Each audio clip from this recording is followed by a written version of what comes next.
Hey there, before the episode really begins, I wanted to just let you know that this is the last podcast episode that's going to be released on this YouTube channel.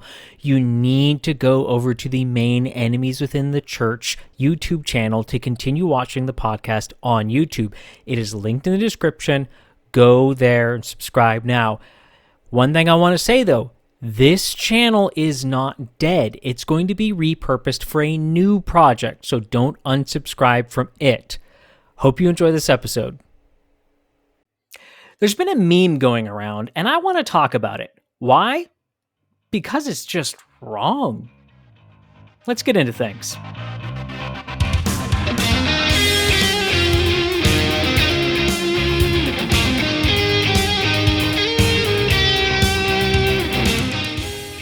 Welcome to the Enemies Within the Church podcast. You can go to enemieswithinthechurch.com right now to view the documentary if you haven't already. You can also go to EWTCnews.com, again, EWTCnews.com, to view the continued projects of Enemies Within the Church, which include this podcast here. Now, on the note of the podcast, if you want to support the podcast, I'm not talking about the entirety of Enemies Within the Church. Please still support the entire project. But if you want the podcast to continue, there is a new link. Go check it out in the description. It's for a Patreon for the podcast. Now, I want to be very clear about what this is. It's for me to continue the podcast. Enemies Within the Church relies on the sales of the movie, relies on individual donations to keep moving forward. We have slowed down when it comes to sales. That's not surprising. The film's been out for a while. Right at the same time, we're trying to kick up some other projects. It cannot divert funds to the podcast. So if the podcast has been valuable to you and you want to see the podcast continue, please consider donating to that Patreon to continue the podcast. Again, that goes to me specifically for the work of continuing the podcast. Now, let's get into the episode. What are we talking about? So as I said, there's a meme that it makes the rounds relatively frequently. I mean, to me at least, I see it every few months. This meme pops up. So, let's look at it because we're going to be talking about this because I already made the statement. I think it's just wrong. And I'd go further than just wrong. It is a secular lie. Ooh. That's going to be an interesting thing. So what does this mean? At the top, which if you watch only on video, yeah, it's on the screen. I understand you can see it. Many people listen to this as a audio podcast. So I'm going to describe it for you. At the top, we have some Roman military figures, and it says, hard times create strong men. Next, it shows Rome in its glory. Strong men create good times. Then it shows the excess of Rome, and it says good times create weak men. The bottom, the fall of Rome. Weak men create hard times. So hard times create strong men create good times create weak men, and weak men create hard times. Now you might look at this and feel intuitive. I think that's a lot of why people gravitate towards it, especially Christians. That's where I see it spread the most, not exclusively, but the most often is among Christians. Now, I find it fascinating, even in the fact that it's showing the rise and fall of Rome, because there's some historical mistakes with that, but that's a whole different concept, a whole different conversation. Because there was not these 4 distinct periods. That's all I'm going to say on that. But it feels intuitive. It feels that strong men go out and they conquer, they build, they create. And then that good times, that excess, then weakens men. And then they create hard times. And then the idea of this meme is essentially that it becomes a cycle. Now, I will agree with parts of that. There is a cycle. But is it true that hard times create strong men, and then strong men create good times. It, well, I mean, for one, would you call Genghis Khan a strong man or a weak man? Did he create good times or did he create hard times? Well, I think the answer is clear. He's, at least by some definition, he's a strong man, was a strong man, and he created very, very hard times. He created a lot of death, a lot of destruction. He wasn't much of a builder. And it shows in the inability of his empire to last. Was Joseph Stalin, was he a strong man or a weak man?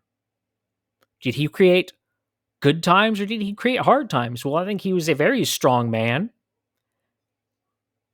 And he created very, very hard times, extremely hard times. And you could go down a list. I mean, every dictator could be considered I shouldn't say every, there's always an exception, but dictators are generally strong men. In fact, the meme itself harkens to dictators, harkens to the strong men of Rome, the Caesars, and that they created good times. Did they? Does a tyrant ever create good times, at least in any sort of lasting capacity? Or do they create a good time for generally a very small audience? I mean, mention Joseph Stalin. The people that were close to him in his inner circle, until he decided he didn't like them, they saw a lot of benefit. They would call it good times. The peasants dying, either being sent to a gulag or being starved, or being sent off to fight in a war without a rifle. I think these men would say it was not good times. I think they'd say it was hard times. So right there's a bit of a crack in the meme. Now, I wouldn't simply be talking about this if there wasn't something larger to talk about. And what we really want to talk about is, why do societies crumble? Why do societies crumble? And in particular, let's put it into the context that people most care about. Why is our society crumbling? Now, there are easy answers. There are simple things you can put to, but I want to go further than that. But one thing I'll say about this meme is it really comes down to a major issue. What is strong and what is weak? What is strong and what is weak? So as we go on, keep that question in mind. Before we dive into the main thing I want to talk about, I want to bring up someone who argued for, quote, strong men, who would see many of the figures I mentioned as strong men. He called them supermen. Not Superman, supermen. And that was Friedrich Nietzsche. He argued that with the, quote, death of Christianity and the, quote, soft morals, notice there's already something you could probably be picking up from that description, but from the removal of the soft morals, the soft values of Christianity, that there needs to be a group of strong men, a group of supermen to rise up and impose their strong values on society, on the world, to replace those, quote, soft values of Christianity. What are the soft values? Well, things like mercy. And, well, I mean, just mention the fruits of the Spirit. Love, joy, peace, patience, kindness, goodness, grace. That's what he's talking about. He sees those as soft values. Things that need to be replaced. Replaced by what and by who? Well, it needs to be supermen to rise up with their hard values. Again, what do you mean by strong? What do you mean by weak? I think we can really demonstrate this, though. We can really see what's going on. We're going to look at something called Universe 25. If you've heard of Universe 25, a lot of thoughts are already sparked in your mind. If you've never heard of this, this is really fascinating. I want to put one more thought in your mind, something to think about, which is the dignity of work. Dignity of work, the value of work. Mankind was made for work. Work is not an enemy. Work is not an enemy. But let's talk about Universe 25. What in the world is Universe 25? In fact, what in the world is something called Universe 25? That's a strange name. Well, in 1968, a man named John Calhoun ran an experiment. This was his 25th similar experiment. This was the largest in scale and also the one that he was able to take to completion. The others had to be prematurely stopped. And in this experiment, he set up, he got 8 pairs, 8 mice, 4 pairs, 4 males and 4 females, handpicked for this experiment. They were given unlimited food, unlimited water, abundant nesting supplies, regularly cleaned out for fresh nesting supplies. There was room in this enclosure that he made for up to 4,000 or roughly 4,000 mice. They had, they had nesting boxes along the side. They had everything they could want. There was no predators, there was no threat, there was abundance, there was everything. They didn't have to worry about anything. They didn't have to work for anything. It was designed to be a mouse utopia. Mouse utopia. Well, 560 days in, that 8 mice had climbed up to a total of right about 2,200 mice. Okay, so we're basically halfway there. But he had already, by that time, noticed a lot of problems cropping up. The population growth rate had significantly slowed down, but there were other much larger issues starting to develop. We saw things like increased losses of pregnancy and abandonment of babies once they were born. So essentially, now, it wasn't intentional necessarily, but spontaneous abortion, miscarriages. Though I have to be careful about that because there could be a degree of more intent in the mice, and for the sake of this, we're going to say that there was an intent to lose the babies because you have everything. How do you have increased miscarriages when you have everything? And then when the babies that are born are getting abandoned, infanticide. But beyond that, you had male mice starting to form groups and starting to form gangs, rival gangs, and they'd go around and they'd fight each other. Fight each other for what? They were creating conflict. There was no struggle. There was no conflict. There was no work. There was nothing to do. So they created their own. But beyond that, male mice. It's funny how these things always start with the male mice, start with men. But the male mice began to just mate indiscriminately with everything. Males, females, didn't matter.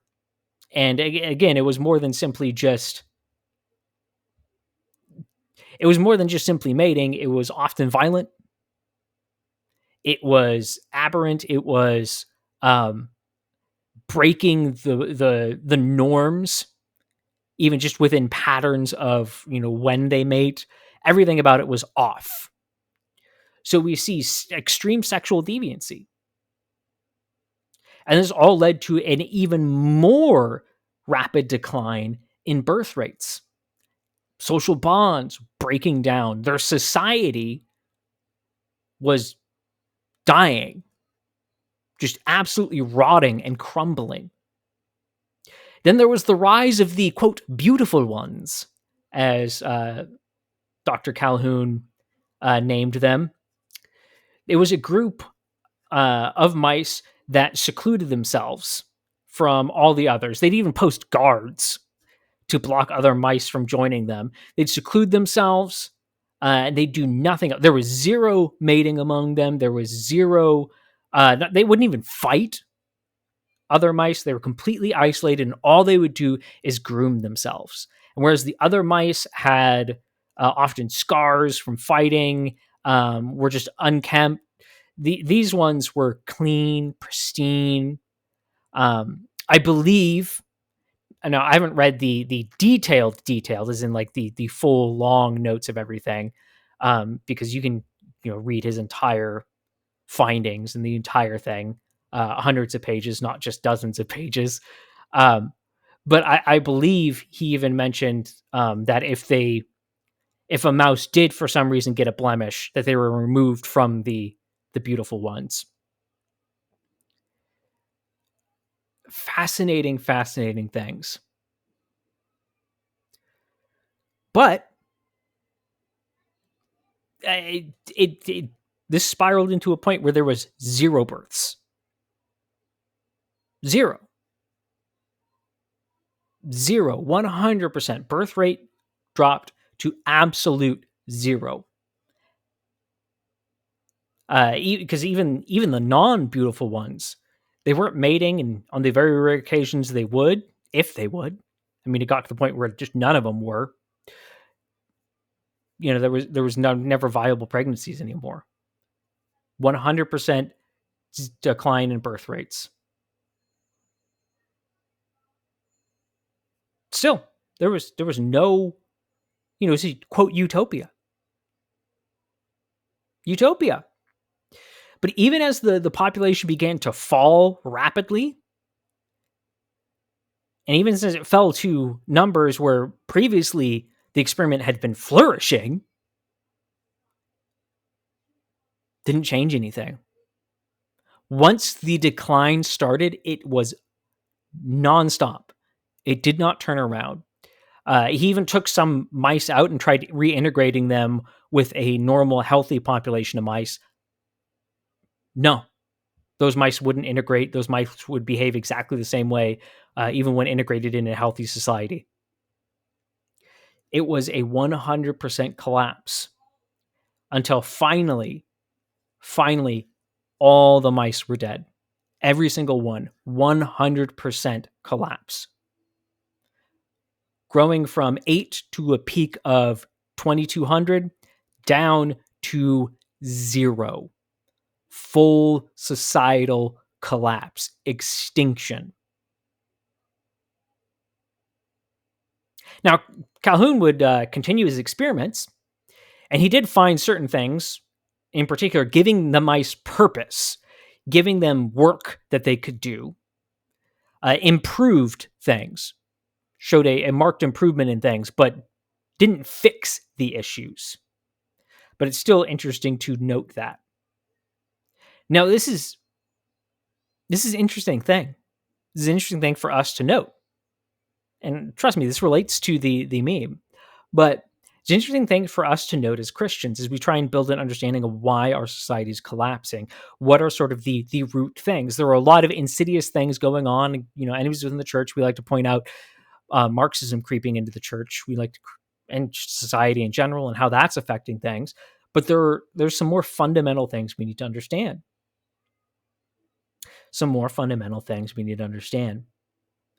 But in general, applying what that Universe 25 shows to humanity, to society, for us, I mean, it exposes a little bit of the problem with utopia. Whenever we reach for utopia as humans, it leads to collapse. Not glory, it leads to collapse. I mean, this is the story of the Tower of Babel. Now, God's the one that came in and smashed that attempt, but it seems to be a pattern. Of the higher heights that humanity achieves. Doesn't matter. It's going to result in a absolute decline of society. Is it the weak men creating that decline? What is a weak man? Where is it coming from? Well, the problem is it really does come down to what is your definition of strong and what is your definition of weak.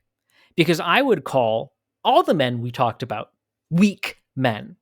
Why are they weak? Because they trust in their own power, they trust in their own ability, they trust in their own strength.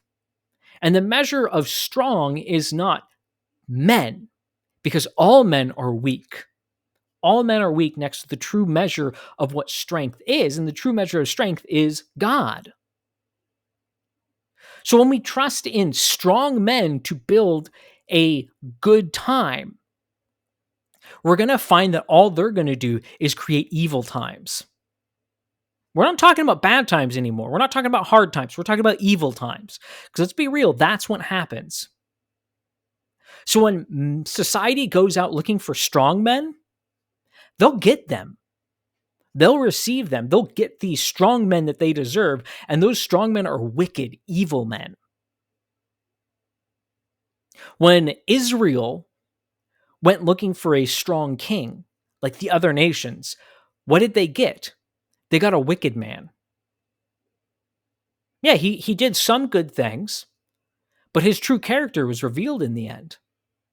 His true character was revealed. This is why you can't put your trust in men.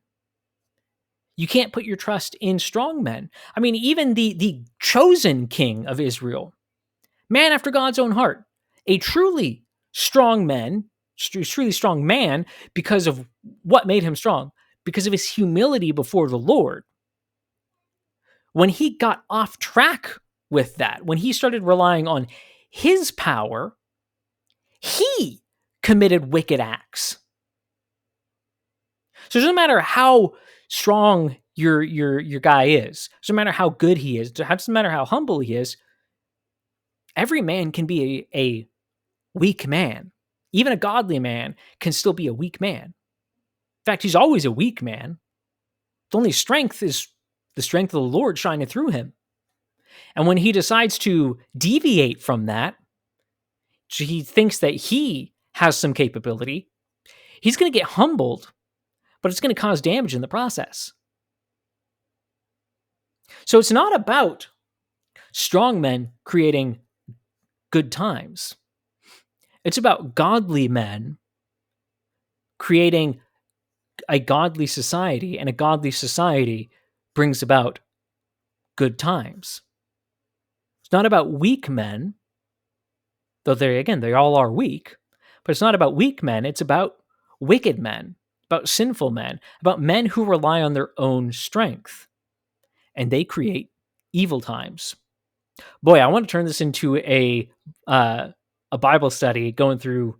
We could go through Judges and go through Kings and Chronicles, but that's not what this is. We don't have enough time for that. That would be fun though, because we could really show that in action. But I also want to, I talked about work. People need meaningful work. A society, yes, it needs godly men, godly leaders, but it also needs meaningful work. Now, we're going to start to transition a little bit to how to stop a decline like this, because the decline's inevitable. This is the direction that society will always go. This is this direction that society will always go. It's always going to go. And if you notice something, Universe 25 sounds a lot like a certain section of the Bible. Well, actually, several sections, but in particular, you might go, oh, wow, that sounds a lot like Romans 1. That sounds a lot like the decline depicted in Romans 1. And you can see it playing out in our society. You can see the disdain for life. You can see the violence rising in society. You can see the rise of sexual deviancy. You can see the rise of beautiful ones. I'd say that has a lot of, not a one-to-one correlation, but a lot of crossover with the transgender movement, particularly on the quote drag queen side. Yeah. You see it there. Men abandoning everything that they should be going for in life. Not even just talking about marriage and women. I'm just talking about fully going against everything and retreating to just trying to make themselves beautiful ones. Now, they're not achieving on that, but it's just some parallels. Now, there's a lot of other parallels we can draw there. Again, specifically with the beautiful ones. Um, but let's keep moving on. Because how do we stop this decline? If it's going to come, then how do we change it? Well, again, you got to give people meaningful work. Now, there's two components of that. It's the work component and the meaningful component.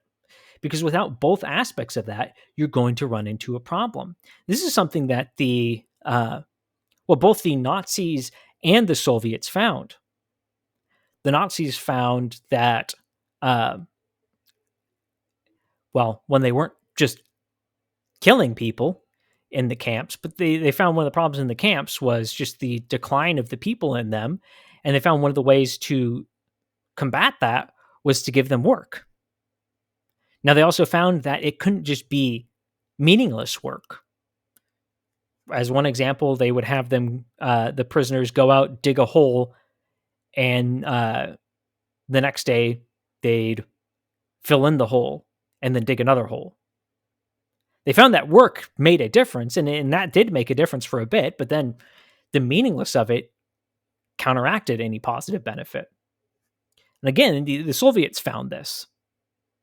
Now, they found it to also be much of a benefit because they built a lot of things using gulag labor.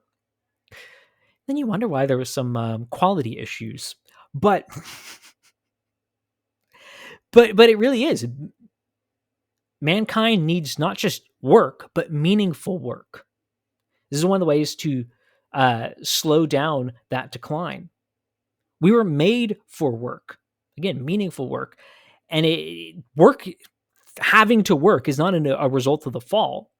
It predates the fall. God in Genesis 2:15 said, "Then the Lord God took the man and put him in the Garden of Eden." What? To cultivate it and keep it.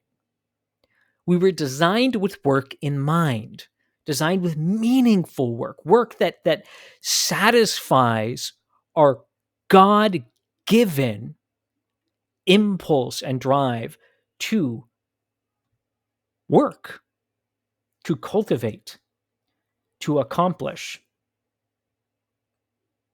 But again, it has to be meaningful work. And when meaningful work is replaced with meaningless work in a simple pursuit of more luxury, it leads to moral decline. Now, I stressed several words in that, and we're going to talk about why, but this is the one major flaw, at least the thing to keep in mind in a fallen world with capitalism. Its unlimited upward mobility, its biggest benefit, also leads to its biggest drawback, which is that unlimited mobility, unchecked, will lead to a Universe 25 situation. Does this mean capitalism is bad? No, not even close. It's leagues better than the alternatives, especially things like socialism. I mean, you want to talk about removing the dignity of work. You want to talk about creating meaningless work. Oh boy, well, there's your system. But it does mean that the weakness of capitalism in a fallen world needs to be understood and accounted for. The fact that it's going to create upward mobility, it's going to raise people out of poverty, it's going to create wealth, it's going to elevate the economic situation of a society, also leads to a state where that society starts to become decadent. That society starts to have time that it didn't previously have. and starts to explore things that it shouldn't be exploring. It starts to lose focus on what really matters and starts to focus on other things. It loses sight of God and focuses on man. It loses sight of work to accomplish something and focuses in on personal pleasure. It replaces with money is not a bad thing. Luxury is not a bad thing. Collecting wealth is not a bad thing, but it replaces meaningful work with a meaningless pursuit of simply gaining more luxury, simply gaining more money, simply gaining more without accomplishing anything in the process. It's, as an example, it's a doctor. Well, let's do this. It'll be an experiment. You have two doctors. You know nothing about them. You know that you need some medical attention. You have to choose one of these two doctors. You only know one thing about each of them. The first doctor, you know that he said, I went into the medical field, I became a doctor because it pays good money. The other one said, I went into the medical profession because I want to care for people. Which of those two are you going to choose? You know nothing else. That's the only thing you know. Are you going to choose the one that said, I went into this because it makes good money, or are you going to choose the one that said, this is meaningful work and I'm going to put myself into it? You're going to go with the one that sees the work as meaningful. The other one, though you wouldn't normally describe it this way, the other one, he thinks the work is meaningless. Doesn't matter if he assigns value to it. Doesn't matter if he puts anything else on it. He's put his accruing of wealth above the meaningful nature of the work. That's the doctor. That's the man that's going to be unsatisfied with life. That's going to have a midlife crisis. That's going to pursue all sorts of other things. That's going to end up divorced. It's going to end up depressed. It's going to end up in all these other places. Why? Because his work is meaningless. And he can't overcome that, even when he goes, well, I'm helping people. But he's not in a career in a field where what he's doing is something that he's actually good at in a true sense. Maybe he can do a good job. Maybe he can tell you that he was graduated top of his class. Okay, so why is it so meaningless? We need meaningful work. This is one of the problems with, the you have to go to college situation. No, go to trade school. Holy moly. I mean, you want to go find a good job, go to trade school. Become an entrepreneur. Find work that you are good at. You have the skills for, that you can learn the skills for, and develop a passion around that. Develop meaning around that work. Provide for your family. Provide for your church. Provide for others. Find meaning.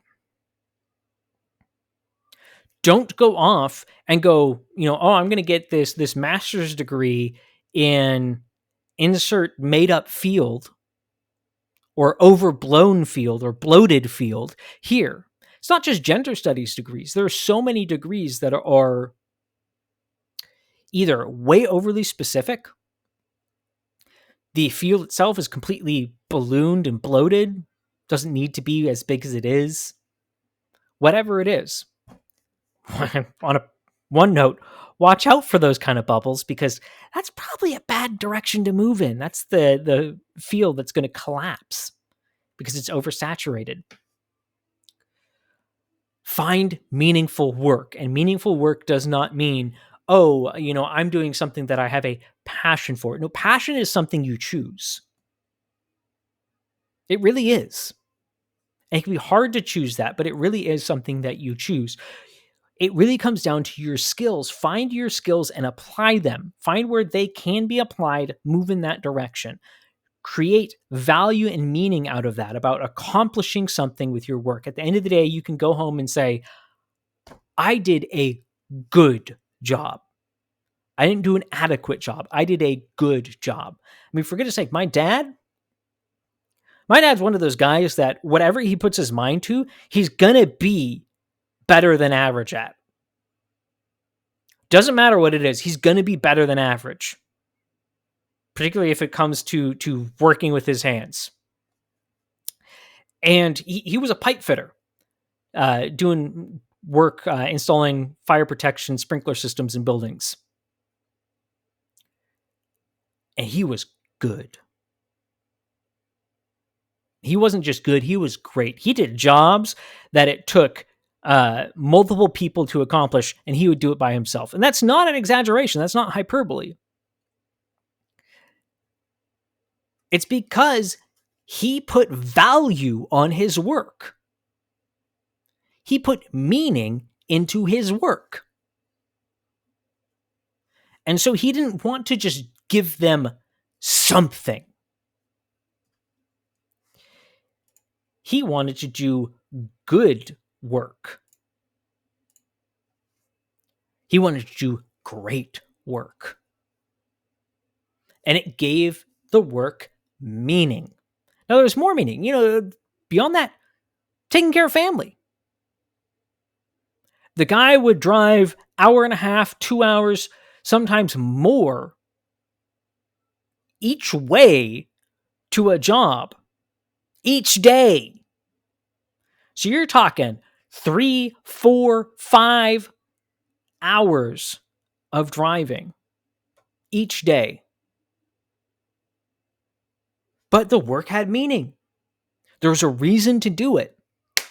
And it wasn't simply just creating wealth.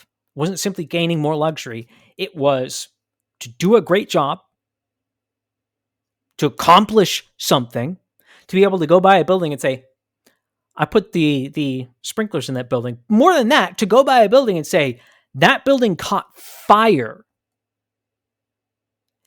And the sprinkler system I put in that building stopped the fire. There's an elementary school back where my parents live. He can drive past that every it's out of the way, so he's not going to drive by it every day, but he can drive by that and go, my sprinklers stopped that elementary school from burning down.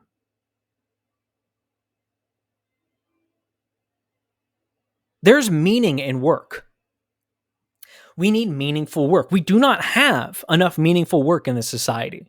We do not have enough meaningful work in the United States. We've exported so much of our meaningful work, and nowadays we create meaningless work. We create bureaucratic offices that with just pencil pushers that are not accomplishing anything, are almost there just to have a job, not from the employee's perspective, but from the business's perspective. Meaningless work. So many bizarre industries out there. Bizarre degrees getting into bizarre industries. We wonder why people are depressed. But that's just one of the things. Meaningful work is necessary and important. What else can be done? What else can be done? And again, meaningful work, that's one of the biggest things to understanding and counteracting the problem of capitalism. Again, capitalism is not a wrong thing. It's a good system. It just means in a fallen world with fallen men, we will always take it too far. We always take it to a point where we lose the plot. So no, that does not mean government needs to regulate things. That's not the solution. It means there needs to be a healthy society, a society that's taking care of itself, a society that's creating meaningful work. And what more? Well, society needs mature Christians. Not simply Christian morals in society. That's useful, but frankly, that means it's on the way out when it's just the morals. They'll be abandoned. They'll be abandoned in favor of supermen who will impose their strong values, their hard values.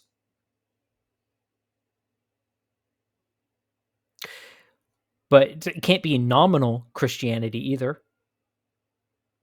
Can't be a weak, immature Christianity either. It needs to be Society needs a base of strong, mature Christians. They will act as a bulwark against the degradation that society is going to see. Now, one other aspect of the decline of society, it's always with density. I mean, that's one of the things that Calhoun's studies showed, Universe 25, others. He was investigating density primarily. And so you see these declines happen first in cities and then spread to the rural segments. Times past, it was really just a city problem. Nowadays, we're able to export that thanks to things like the internet. We're able to export that everywhere. There's no safe spot anymore. So you'd see a lot of in history. You see a lot of revolutions happen in the city. The country never even knows. The countryside never even knows. They don't. Nothing changes until they go into the city and find that there's been some things changed when they try and trade. But we need a base of mature Christians in society, and particularly a healthy, growing base. What we also need, society also needs mature Christian leaders. Because why? All men outside of Christ are weak men. And when they're in Christ, their only strength is Christ's strength, not theirs. Weak men will always create evil times. If we don't have strong, mature Christian leaders, we're going to see weak men rise. We're going to see evil times created. Immature or nominal Christian leaders, they're only going to produce more immaturity and nominalism, which again, in turn, will breed compromised, godless men who will create evil times. It only flows in one direction. Mankind only moves in one direction on this. They will move downhill.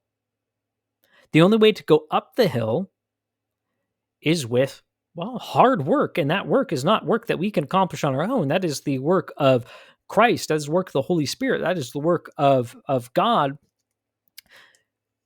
through salvation, through his word, and beyond that, through his church. When it's healthy, when it's following his word, when it's actually true believers. It takes work all over the place. Only God can push things up the hill. That's why we need mature Christian leaders, and we need mature Christians in society. Something that my old mentor used to say, the freedoms that we were given in this country, or the freedoms that were acknowledged in this country at its founding, not given, but acknowledged, they can only be handled by a mature Christian society. And the second that mature Christian society is gone, it goes downhill, and you're going to lose all those freedoms. Liberty's gone. Liberty's dead. So really, I mean, if you want to change the meme, it's godly men. It's God creates good times. And in good times, men rebel against God. They seek their own. They forget their God. They forsake their first love. And they create evil times. I want to point out that none of this stops. None of this stops the decline of society. Selfish people will always rebel against God. And the reality is, every single one of us is selfish. Again, we already talked about David. If David's not immune, you're not immune. In fact, if David's not immune, you're doubly not immune. So what do? Do we just accept that we can put Band-Aids on it and it's not going to fix things? No, that's a ridiculous attitude. We know that looking into eternity's future, there's going to be a permanent solution for this, and that's going to be with Christ. Christ is going to establish a perfect society.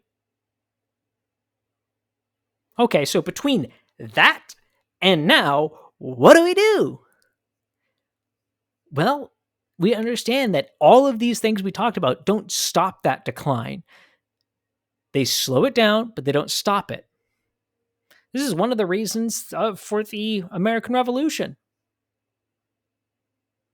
Things had declined to a point where they went, whoa, okay. That's one of the problems. People flatten it down to taxes. In fact, it really wasn't taxes in the sense that it was specifically just the tax. It was the tyranny. It was the godlessness. A leader who had become a god unto himself. And so much more around that. They saw the issues and they went, okay, we've got to separate from this. So society is always going to be, until the end, society is always going to have instability in it. It's going to have a cycle of rises and falls. No matter what we do, we're not going to change that in a permanent sense. But we definitely want to work to trend things upwards and not just sit back and let things get worse, let things get abused, let things get even more problematic and destructive. No, we want to save people. We want to see people saved. We want to see them saved from wickedness now. We want to see them come to know Christ and saved for all eternity. And that only comes when Christians are willing to stand up and say, that little meme there is wrong. It's a secular, humanist way of thinking. They are looking for strong men. We serve a strong God. They serve tyrants. They will always create tyrants. We serve a king, a good king, a strong king, but a good king. So we're going to go out. We're going to preach the gospel. We're going to make disciples. We're going to see mature Christians built up. We're going to band together with mature Christians. We're going to vote for good leaders, godly leaders. We're going to see our society. We're going to see our society changed. And it's possible. There are more kinds of revolutions than violent civil wars. We've seen revolutions before. We saw a revolution in the ancient world, in Rome and beyond, a revolution of the gospel. That was a lot more work than simply just preaching the gospel. There's a lot that goes into that. But we've seen legitimate revivals of societies coming through a spiritual revival. Doesn't mean we stop voting. You know, a few weeks ago, months ago, had Dr. Phil Fernandez on, and one of the things he said about that was, you know, we need more political activism, not less. But it's the gospel that's going to make the permanent changes. You know, those political changes aren't going to stick without a mature Christian society with which to stick it to. So we hold the line politically while we change things spiritually. And as we start to change things spiritually, we're able to push forward politically. They go hand in hand. Why? Because what makes a society good is what makes a society godly. What makes a society godly is, well, it's God. It's the gospel. It's God's word. It's making disciples. It's getting them into church. It's getting them grown up, established. It's getting them to follow God's word, to apply it, to not hide it away. Hide it under a bushel? No, I'm going to let it shine. Gosh, I love how often can pull in little songs like that and you realize, oh yeah, there's actually a point there. No more this radical pietism where you separate off your spiritual life from everything else. Connect the two as a good, responsible, mature Christian will, or else you're going to see very wicked times created. So yeah, we have a chance to change things, but we have to understand the problem. We have to understand how societies collapse. And I just found this fascinating. I get frustrated with things like that meme all the time. And I thought this was a useful opportunity to explore that a little bit. And I thought Universe 25 was a fun way to examine a little bit. But you see the wickedness, the growth of it through that. And you can, again, you can compare it to Romans and you go, wow, this is a very, very similar decline. You can compare it to what we're seeing now in society and go, yeah, these three things are all lining up. What's the change? Well, Romans says that the problem is a spiritual problem. It requires a spiritual solution. Again, doesn't mean we pull back in other areas, but it means we got to pull out the big guns. So I hope this has been helpful. I hope this gets you thinking a little bit on some of these topics.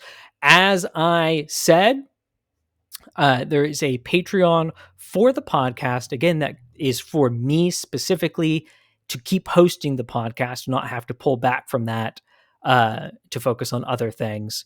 But if the podcast has been useful to you, if it has been valuable, if you appreciate it, I would appreciate you considering donating to that Patreon.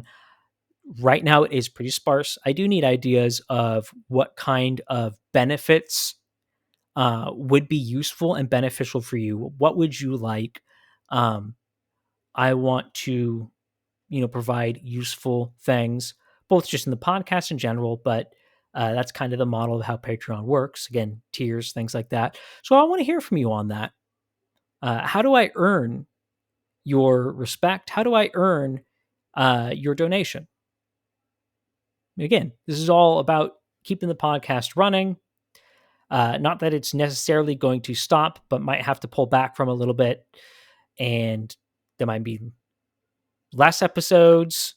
That might be change in how the episodes are. That could mean a whole lot of things. I definitely wouldn't be able to do the bigger things like the Press and Sprinkle series that we've been doing, which is coming back next week. Barring any sort of dramatic change that we really need to talk about with it, just something else happening in society. My goodness, been a lot of things recently, but barring any sort of dramatic thing, that's coming back next week. We're going to be talking about Preston's view of hell. Oh yeah, it's going to be interesting.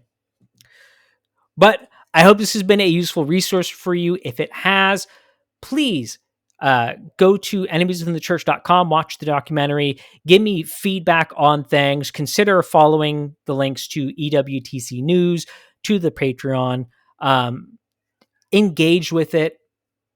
Let me know what you're thinking. I like engaging with people. Oh my goodness, did I step into it a couple weeks ago with the episode on Gavin and Megan, and oh my goodness, did in particular people on Gavin's side not understand at all the point I was trying to make with that. That was frustrating, but I still wanted to engage with people. I still did, and I'm really willing to engage with people. So I want to hear your thoughts. Leave them in the comments wherever you're at. Give it this a rating, give it a like, give it those kind of things. If it's been useful, if it hasn't, let me know why. If you want to give a thumbs down on YouTube, let me know why. I don't know if you can give a thumbs down on Spotify, but I'm still willing to hear your comments there as well. But thank you for joining this episode of the Enemies Within the Church podcast. I've been your host, Kyle. Remember, don't go woke.